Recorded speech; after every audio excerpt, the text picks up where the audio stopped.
만주국 알면 알수록 참 충격적이죠. 예.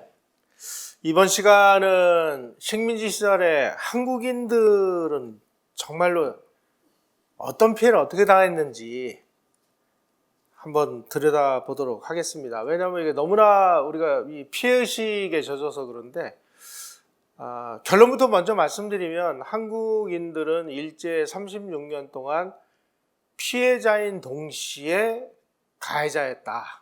이게 결론입니다. 일제 치하에서 아까도 말씀드렸듯이 한국인들이 만주로 대거 이주를 했습니다. 이 한국인들의 만주 이주가 시작된 게 1860년대입니다. 이때 함경도, 평안도 주민들이 흉년이 들면 먹고 살 게 없으니까 살기 위해서 강을 건너가지고 그 당시 이 청나라는 이 만주 땅 이 지역을, 저 지역을 전부 이 봉금 지역이라고 해서 사람들이 못 들어가서 사는 지역으로 선포를 했기 때문에 완전히 무주공산이었습니다. 거기 가서 이제 살았어요. 그리고 국내에서 막 의병 활동하던 사람들이 일본군의 토벌에 쫓겨가지고 압록강 부마강 건너가지고 간도 연해주로 이제 이동하기도 했고, 그리고 만주국이 건국된 1932년에 조선 총독부가 조선 남부지역 농민들을 선만 척식회사라는 걸 만들어가지고 대거 또 만주로 이주를 해서 1945년에 해방이 될 무렵에 만주에 거주하는 한국인이 216만 명 정도였다고 그렇게 통계가 나와 있습니다. 자, 만주로 이제 한국인들이 많이 넘어가면서 굉장히 복잡한 이 국제적인 문제가 발생을 했습니다. 자, 그러면은 만주로 간 한국인들의 국적이 뭐냐? 일본 사람들 입장에서 보면, 이 대한제국이 합병이 됐기 때문에 거기로 이주한 사람들은 이게 다 일본 시민들이야. 그러니까 우리가 이 사람들을 보호해야 돼. 그래서 이 일본 사람들은 한국인들에게도 치해법권을 인정을 해. 그래가지고 한국인들은 치해법권을 가지고 다니면서 중국 경찰이나 중국 공안이나 시비를 못 거는 상황이 됐습니다.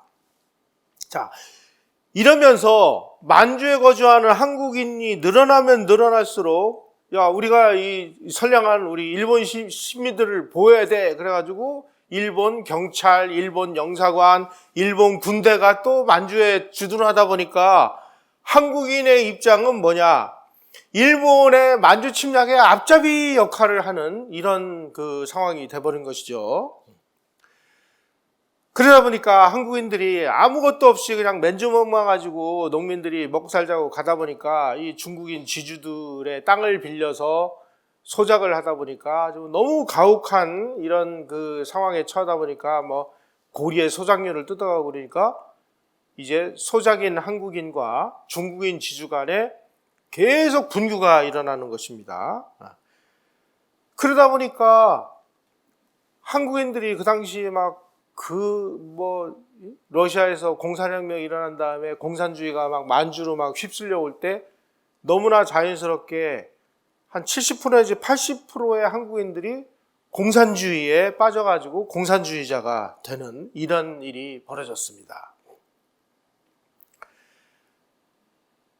이렇게 되다 보니까 이제 한국인과 중국인 간에 이렇게 감정이 충돌하면서 벌어진 사건이 만보산 사건이라는 것입니다.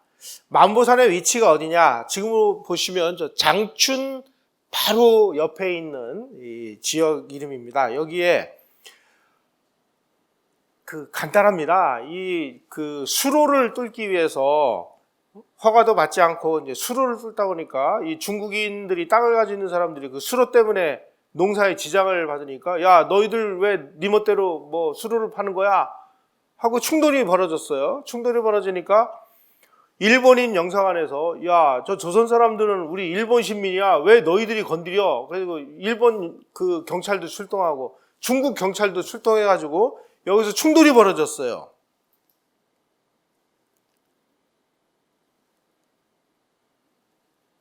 그래서 서로 발포를 해가지고 중국 농민이 부상을 당했는데 이때 일본 영사관이 요 사건을 이 한중 간의 충돌로 비화를 시켜가지고 우리가 일본군의 만주 침략의 기회를 삼자, 이 관동군의 이런 지시를 받아가지고 일본 영사관이 만보산에서 다수의 한인이 중국인의 공격을 받아가지고 부상을 당했다, 이렇게 가짜 정보를 퍼뜨렸습니다. 그런데 이걸 확인을 하고 했으면 괜찮은데 이 조선일보가 이 가짜 뉴스를 보도를 한 거예요. 그래가지고 호해를 발행을 했습니다. 그래서 막 수백 명의 동포가 중국인에게 살해당했다, 뭐 이렇게 가짜 호해를 뿌리니까 그 호해를 보고 한국인들이 이제 뚜껑이 열려가지고 화교 마을을 가가지고 막 다 때려부시고 불지르고 죽이고 하는 아주 대폭동이 벌어졌습니다.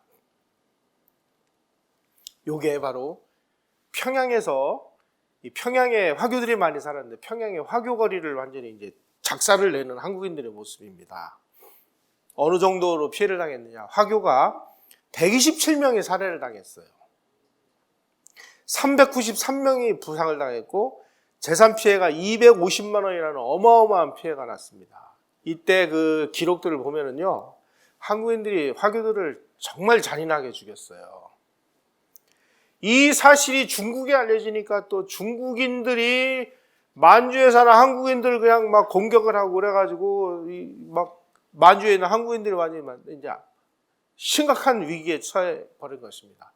이때 한국인들의 피해가 너무 심각하니까 상해 임시정부에서 야, 이 중국인들 달래기 위해서 뭔가 특별한 대책을 마련하자. 그래서 마련한 게 윤봉길 폭탄의 의거다.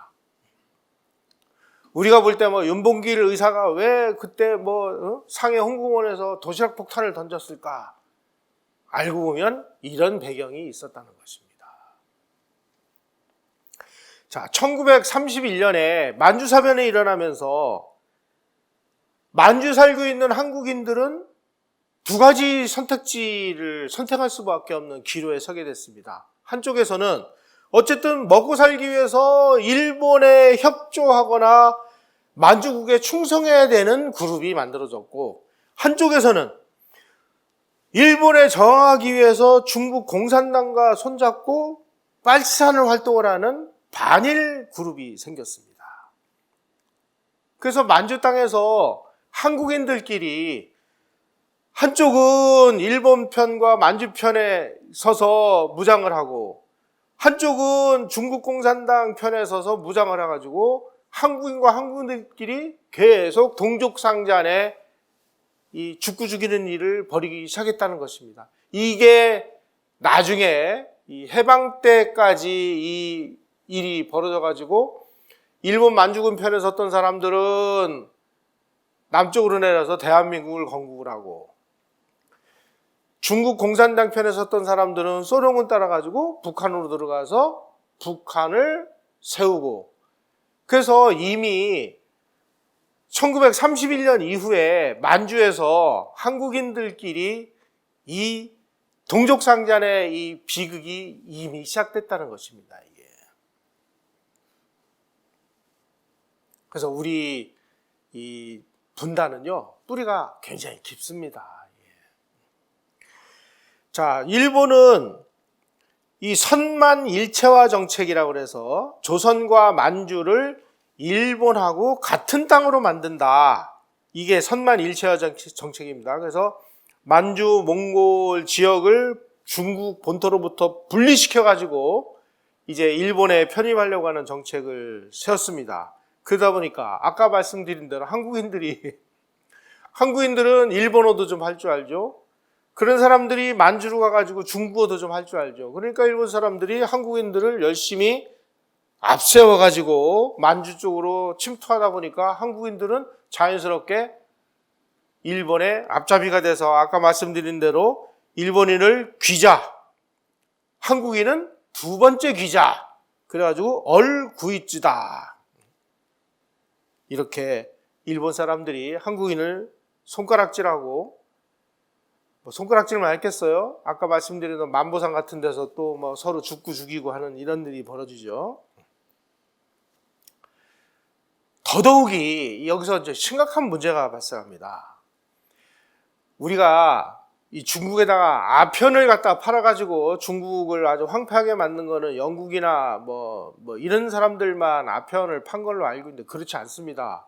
미국도 엄청나게 아편을 팔았습니다. 그래가지고 이 미국 상인들이 그 영국과 손잡고 이 중국에다가 아편 장사를 해가지고 돈을 벌어서 그 사람들이 하버드 대학에다가도 기부를 하고 예일 대학에도 기부를 하고, 오늘날 하버드, 예일 이런 대학이 다 이 세계 인류 대학이 된 거는 전부 중국에다 아편 팔아서 번 돈을 가지고 시드머니로 삼아서 이 발전시킨 거예요. 일본도 중국에다가 아편을 조직적으로 판매를 했습니다. 자, 왜 그랬느냐?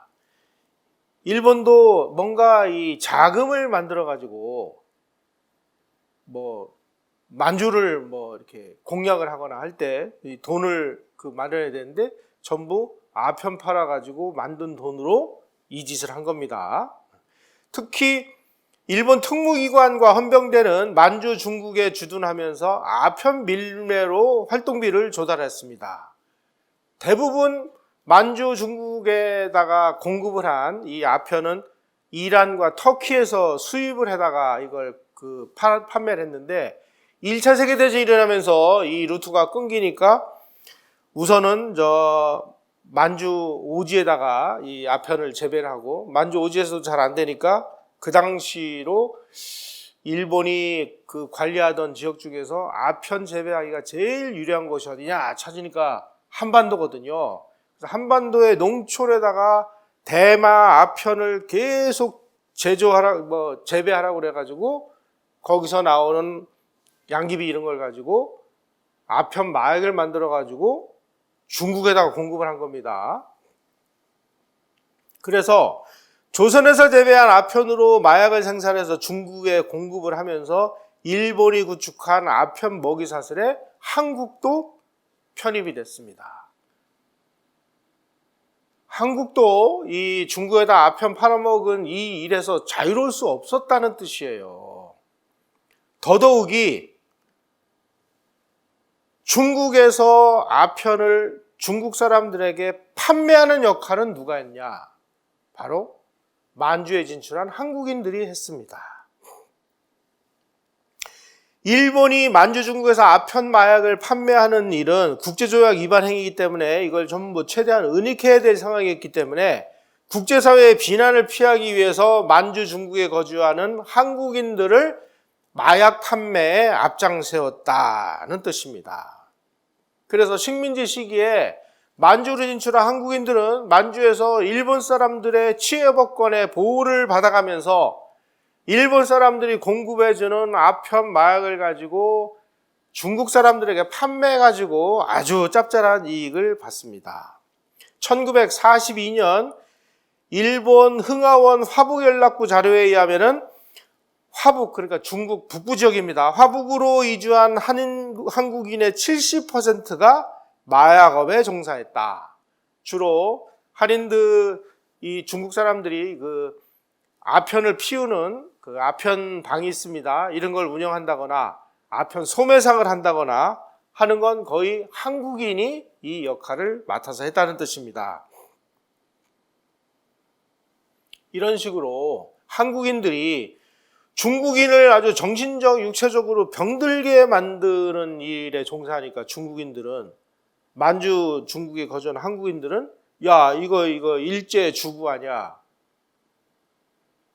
다시 말씀드리면 한국인들은 피해자인 동시에 우리도 가해자였다는 뜻입니다. 자, 그러면은 만주의 한국 사람들은 왜 마약업에 뛰어들었을까요?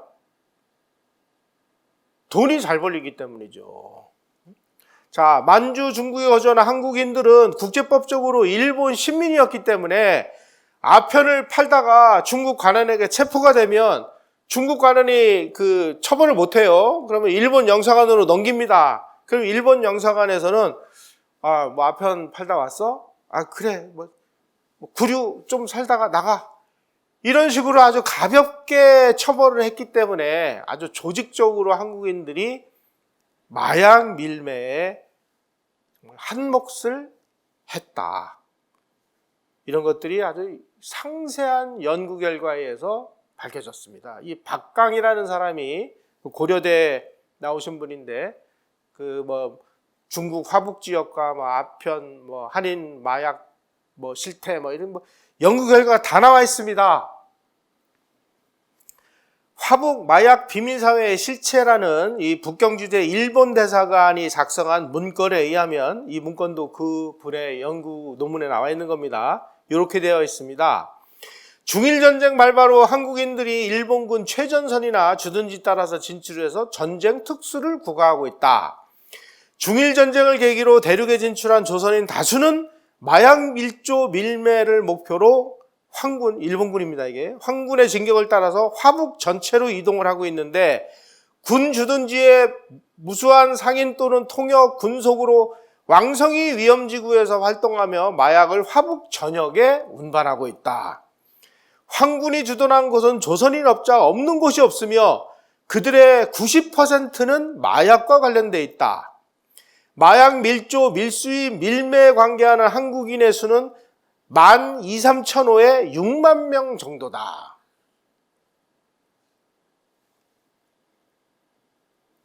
또 위조 지폐 제조에도 가담한 기록들이 있습니다. 한국인들이 만주에서 한다고 하면서 나중에 알고 보니까 다 위조 지폐 내지는 마약업에 종사한 사람이 70% 이상이었다. 라는 이 현실을 우리가 어떻게 받아들여야 될까요? 자, 그러다 보니까 일본은 중국 진출 과정에서 주중파견군이나 특수기관 통역으로 중국어를 할 줄 알고 일본어에도 능통한 한국인들을 고용을 했습니다. 이 사람들은 일본 군벌의 도구이자 앞잡이가 되어가지고 갖가지 악행을 저질렀습니다. 이들이 중국 인민을 가혹하게 탄압을 하니까 중국 사람들이 이를 부룩부룩 하는데, 여기 보시면 저 선인이라고 써 있는 사람이 중국 사람들을 막 못살게 몽둥이를 패고 하는, 저기 보면은 한자로 선인 이렇게 써 있죠? 선인이 뭐예요? 조선 사람이란 뜻이에요. 그래서 일본이 1945년 8월 15일 날 항복한 이후에 북경 지역 일대 음식점에 가오리방쯔는 출입을 엄금한다. 이 가오리방쯔가 뭐냐? 몽둥이를 든 고려 사람이다.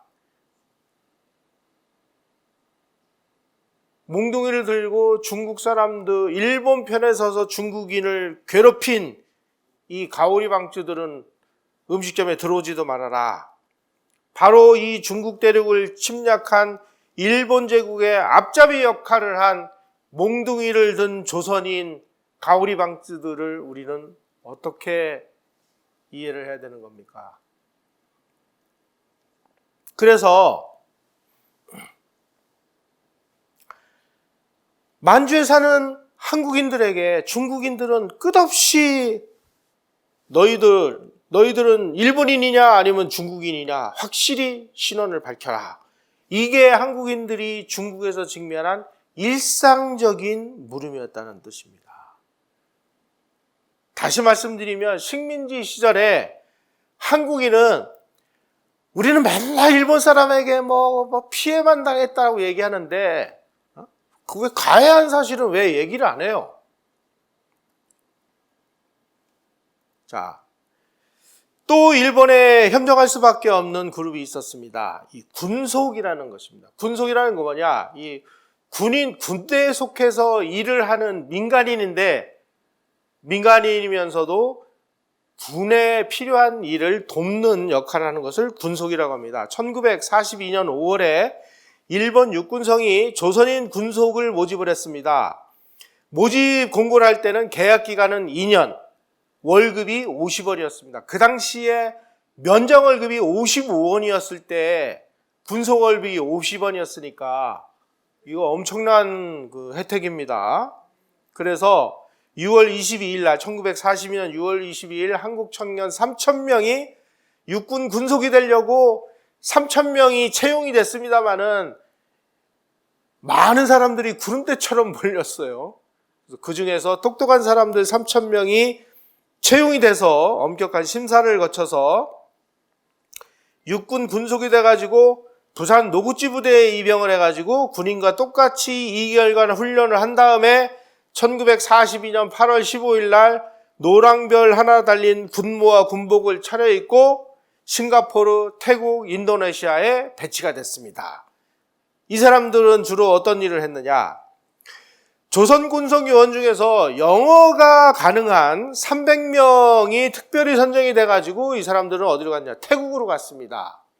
태국의 신콕의 제4 포로 수용소와 그 근처 포로 수용소에 연합군 포로 감시원으로 배치가 돼가지고 그 당시에 일본군이 태국에서 버마를 통해 가지고 인도를 침략하기 위해서 임팔 지역이라는 곳에서 전투를 했습니다. 그래서 이 지역에 보급을 위해서 철도를 놨습니다. 이 철도가 그 유명한 콰이강의 다리라는 영화에 나오는 그 철도입니다. 여러분 영화 보시면 콰이강의 다리에서 막 일본군들이 이 연합군 포로를 막 괴롭히죠. 그 괴롭히는 연합군 포로를 괴롭힌 사람이 누구였느냐? 바로 조선 군속들이었다는 사실입니다.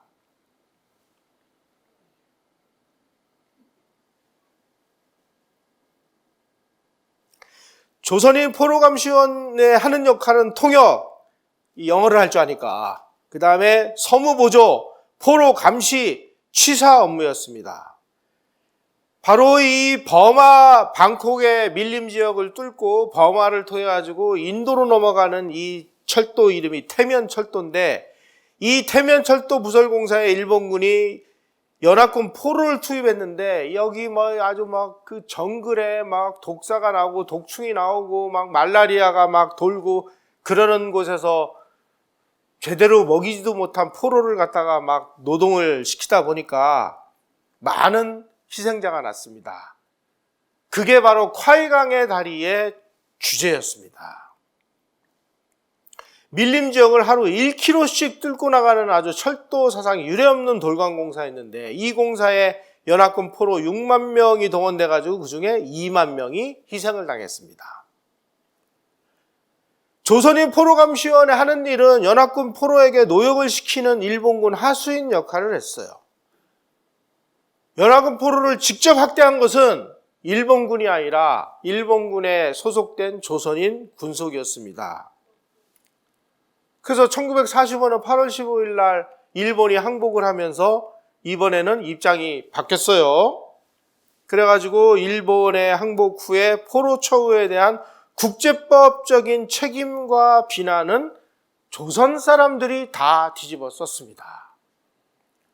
혹시 여러분들 태국이나 이런 데 여행을 가실 기회가 있으시면 콰이강의 다리도 이게 관광지로 이렇게 개발이 되어 있기 때문에 거기 가시는 분들이 있습니다. 혹시 콰이강의 다리 가보시면 거기 기념관에 있는데 그 기념관의 입구에 영국기, 일본기, 그 다음에 태극기가 그려 있습니다. 왜 그려 있습니까?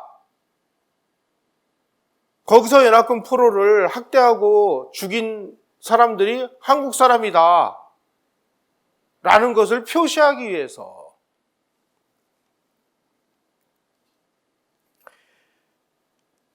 계약기간 이내에 끝났으면 그냥 돌려보냈으면 괜찮은데 그러면 아무런 피해도 안 입었을 텐데 이게 계속 전황이 악화되고 그러니까 계속 붙잡아 둔 거예요, 이 군속들을. 그래서 일본이 패전된 다음에 이 사람들 다 체포됐습니다. 다 체포돼가지고 연합군 포로들이 와가지고 야, 너희들을 학대한 사람 찍어. 이놈입니다. 다 잡아다가 기소를 했습니다. 전범으로. 요게 바로 체포된 조선 포로 감시원들입니다. 콰이강의 다리 공사장에서 연합군 포로들을 못살게 굴었던 조선인 군속들은 전범 혐의자로 체포가 돼가지고 그 중에서 52명이 기소가 돼가지고 싱가포르 창의 형무소로 이송이 돼서 포로들에게 식량의약품을 제대로 지급하지 않았고 포로를 일터로 보냈으며 부하가 포로를 학대 방관하는 혐의로 재판을 받아가지고 그 중에 23명이 사형을 당했습니다. 그리고 29명이 종신형을 선고받았습니다.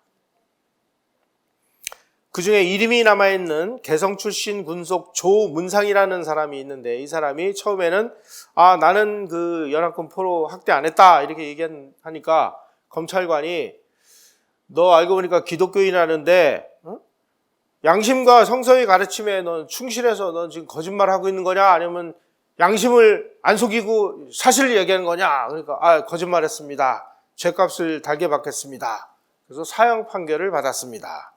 그래서 그 당시 조문상 나이가 26세였는데 이 사람은 계속 감옥 안에서 자기가 처형당하기 2분 전까지 유서를 써서 남겼는데 그 유서가 일본에서 발간된 세기의 유서라는 책에 실려 있습니다. 이렇게 써 있습니다. 죽으면 얼마나 목이 늘어질까? 별일은 없겠지. 몸이 축 늘어져 내려왔을 때 벗겨내면 원래대로 돌아갈 거야.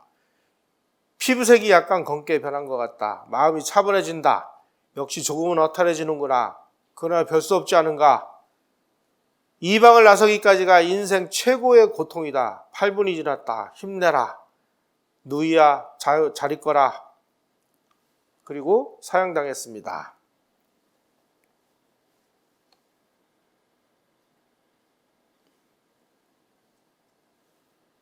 이 사람들의 국적은 다 일본으로 돼 있어요. 자, 23명은 그 전범으로 처형을 당했고 나머지 29명은 종신형을 선고받고 감옥에 있다가 1951년 샌프란시스코 강화조약에 의해서 이 사람들 너희들 그 국적이 다 일본이니까 일본으로 돌아가. 그래서 싱가포르에 있던 이 조선인 군속들 종신형 선고받은 사람들을 일본으로 보냈습니다. 그래서 도쿄 스가모 형무소로 이송이 됐어요. 왜? 국적이 일본으로 돼 있으니까요. 그래서 미군 사령부는 야 이거 일본 국적이니까 일본 니네가 책임져. 근데 일본에서는 이 사람들 조선 사람인데요. 우리가 왜 책임집니까? 그래서 이 사람들은 무국적자가 됐어요. 그래서 일본에서 이 사람들을 1955년에 가석방을 했습니다. 가석방이 돼가지고 한국으로 돌아오려고 하니 국교가 없는데 어떻게 돌아옵니까? 그래서 일본에서 아무도 돌봐주는 사람이 없어가지고 길거리에서 그냥 굶다가 노숙을 하다가 생활고에 시달리다가 일부는 자살하고 일부는 막 정신병원에 신세를 지기도 하고 이런 일이 벌어졌습니다.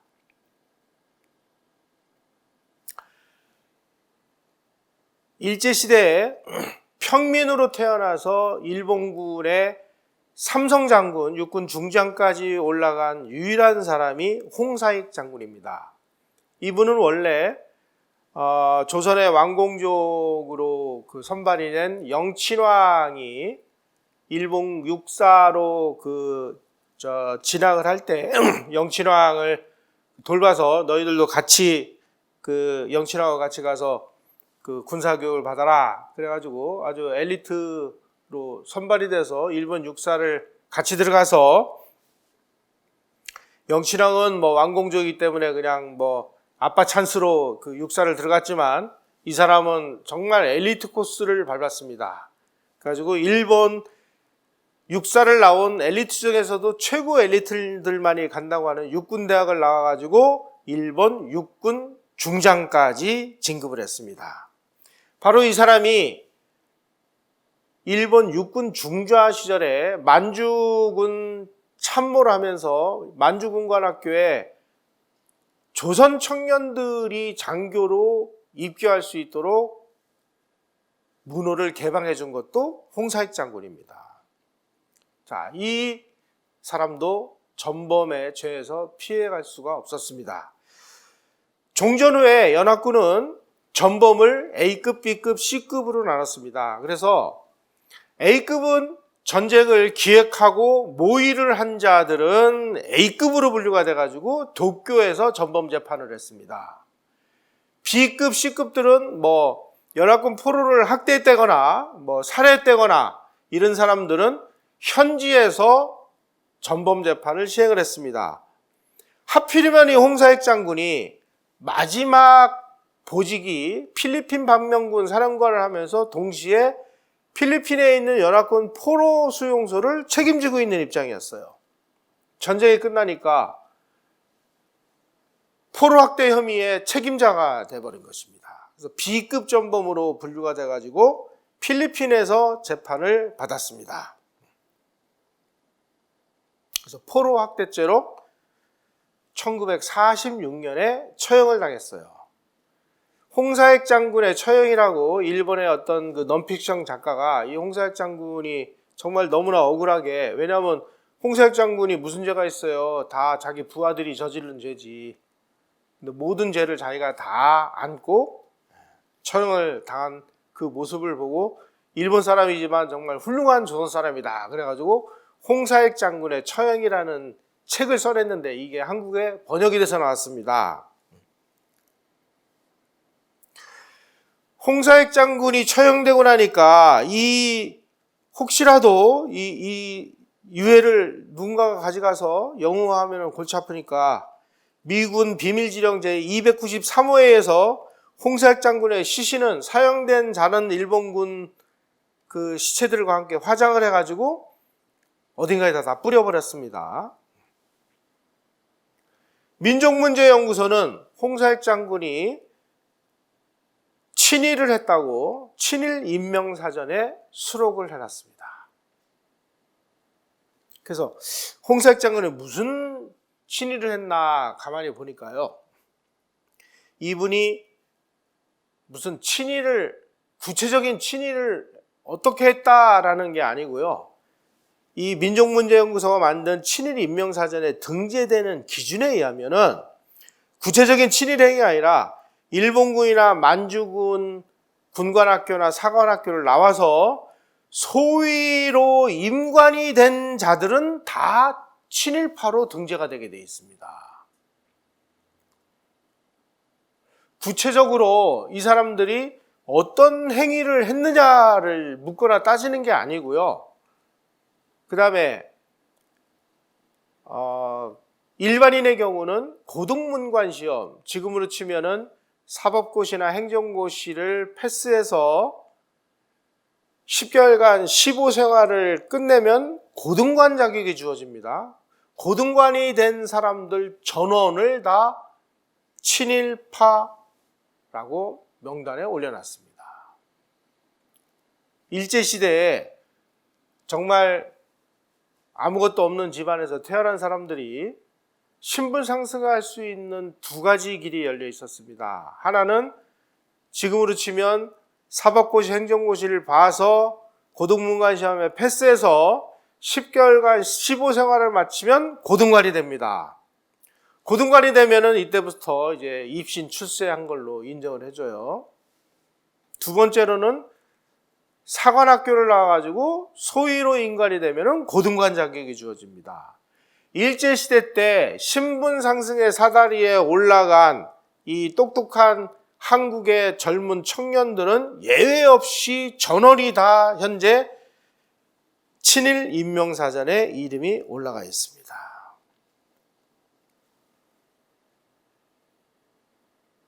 여러분, 조선인 군속이 바로 이런 군속들이 무슨 친일을 할 게 있어가지고 군속으로 갑니까? 군속이 되면 면정월급에 버금가는 월급을 주고 예우를 해주니까 먹고 살기 위해서, 출세하기 위해서 간 거예요.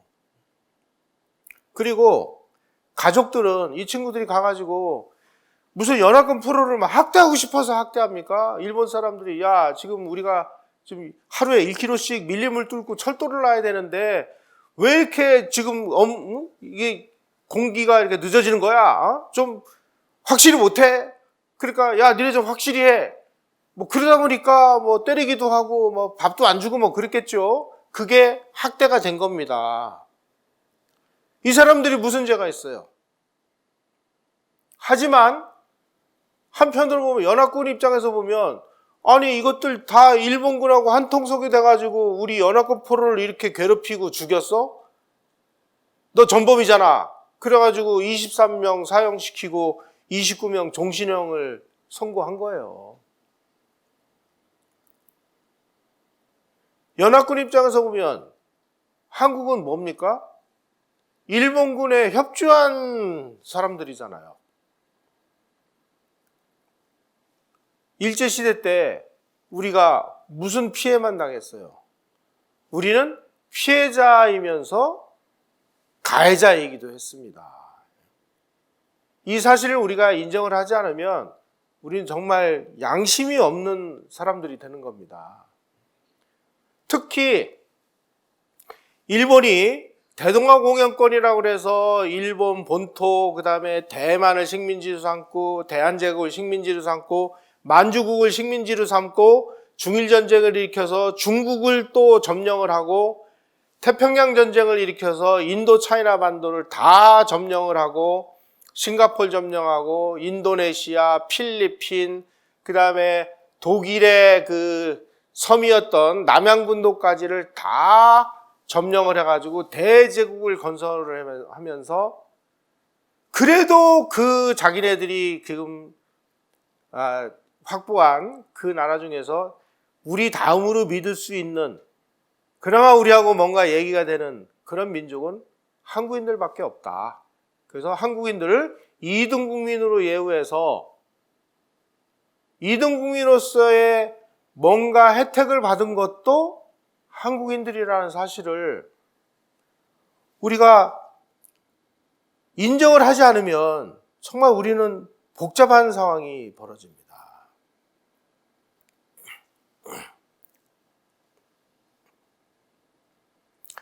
경석일보 사장을 지낸 다카미야 다헤이라는 그 지식인이 있습니다. 일본 지식인이.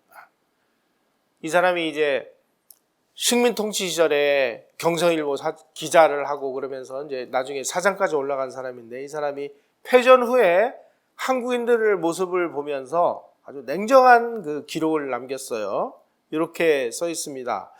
어느 날 조선 기자가 오더니 이 해방 후의 얘기입니다. 시중에서 연미복, 실크해트 등이 불티나게 팔리고 있다고 말했다. 일본이 망하고 미군이 진주할 때 대비하여 환영할 채비로 그렇게 한다는 것이다. 다른 민족에 대해서는 잘 모르겠지만 조선인만큼 면종복배에 능한 인물은 없을 것이다. 늘 타민족에게 지배층에게 압박당해 인간성이 그렇게 되어버렸다.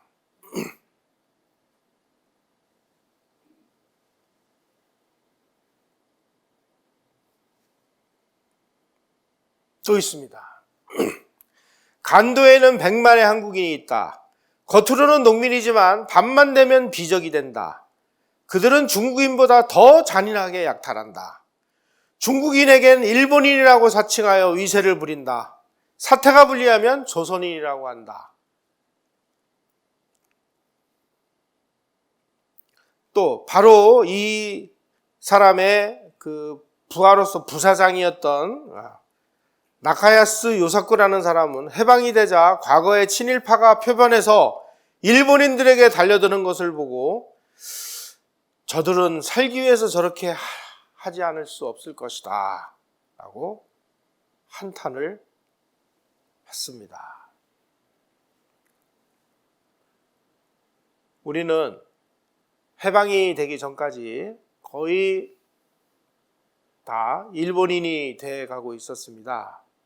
그런데 어느 날 갑자기 일본이 만세불기에 의해서 미국, 영국을 다 때려눕히고 세계를 장악할 걸로 그렇게 생각을 해서 우리도 일본인 밑에서 2등 국민으로서 혜택을 누리면서 살아가자. 그런데 어느 날 갑자기 나라가 망해서 다시 이제 조선인으로 돌아가야 되는 상황이 돼버렸어요.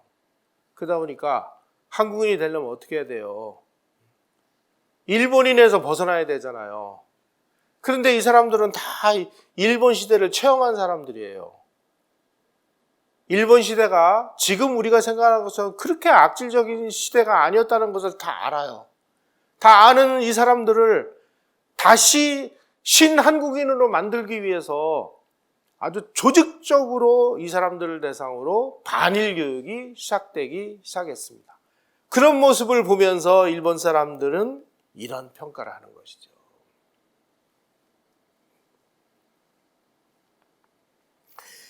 일본은 대동아공영권을 건설하는 과정에서 동아시아 일대로 막 영토를 확장하는 과정에서 일본인은 일등국민이지만 일본 사람으로 다 하지 못하는 일이 벌어질 때는 한국 사람들하고 손을 잡고 한국인을 이등국민으로 예우했습니다. 이등국민으로서 1등국민의 명을 받아서 3등국민을 억압하고 착취하는 데 우리가 앞장섰습니다. 바로 콰이강의 다리 수용소에서 사형당한 조선인 포로 감시원이 아마 그 전형이겠죠. 그게 어디 콰이강의 다리 포로 감시원 뿌리겠습니까? 이제는 우리가 역사 앞에서 정말 겸허하게 우리가 어떤 존재였는지를 우리가 깨닫고 우리는 한국인 너는 누구인가? 를 고민해야 될 때가 왔습니다. 너무 피의식 이런 거에 젖다 보면은 역사적 사실을 망각할 그런 우려가 있습니다. 우리는 사실을 사실대로 받아들이고, 야, 우리가 그때 참 살기 위해서 이렇게 했지만, 지금까지 우리가 일본 사람들을 저런 식으로 이렇게 반일 감정에 그냥 똘똘 뭉쳐가지고 저러는 게 과연 이게 합리적이냐? 이런 것도 이제는 냉정하게 따질 때가 왔다고 생각합니다. 다음 시간에는 과연 일본의 식민 통치가 지금 학자들이 지구상에서 행했던 모든 이 제국주의자들의 식민 통치 중에서 가장 악랄한 통치였다고 하는데 진짜 악랄했는지, 그리고 많은 사람들이 아직까지 그 창씨개명으로 막 공격을 하고 공격을 당하고 그러는데 창씨개명의 실체는 무엇이었는지 그 내용을 말씀을 드리도록 하겠습니다. 오늘 강의 이것으로 마치겠습니다. 고맙습니다.